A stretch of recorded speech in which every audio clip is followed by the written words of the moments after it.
1 cup పెసర్లు నానేయాలి 3 to 4 hours. అలాగే పిడికెడు బియ్యం నానేసి మిక్సీలో తీసుకున్నాను. 5 నుంచి 6 పచ్చిమిర్చీలు,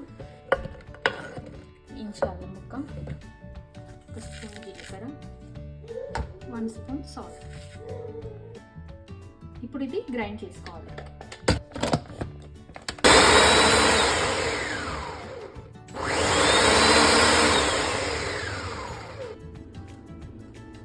ఇలా దోశ బ్యాటర్ లాగా చేసుకోవాలి. సో ఇప్పుడు దోశలు వేసుకోవడమే. సో మీ టేస్ట్కి తగినట్టు ఫైన్ పేస్ట్ లాగైనా చేసుకోవచ్చు, లేదా కొంచెం బరగ్గా ఇలా రఫ్గా ఉన్నా పర్వాలేదు, టేస్టీగా ఉంటుంది. పెసరట్టు కాంబినేషన్గా నేను పల్లీ చట్నీ అయితే ముందుగానే ప్రిపేర్ చేసి పెట్టుకున్నాను.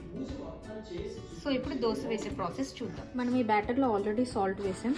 మీకు కావాలనుకుంటే కొన్ని వాటర్ కూడా యాడ్ చేసుకోవచ్చు. ఇలా వేస్తే బాగుంటుంది.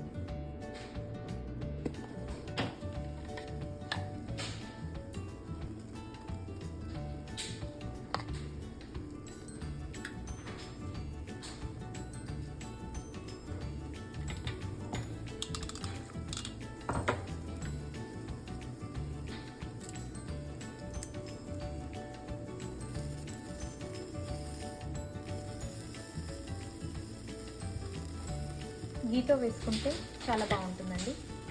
నేనైతే ఆయిల్తోనే వేస్తున్నాను. మీకు నచ్చితే గీతో కూడా వేసుకోవచ్చు.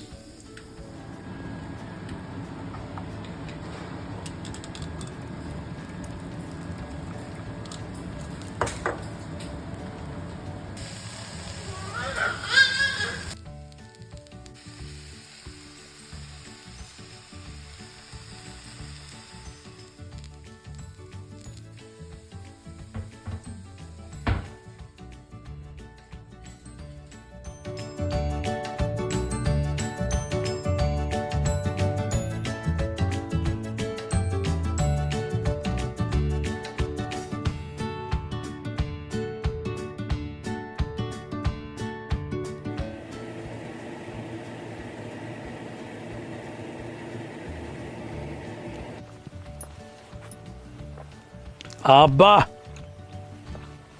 ఎంత బాగుందండి రుచి.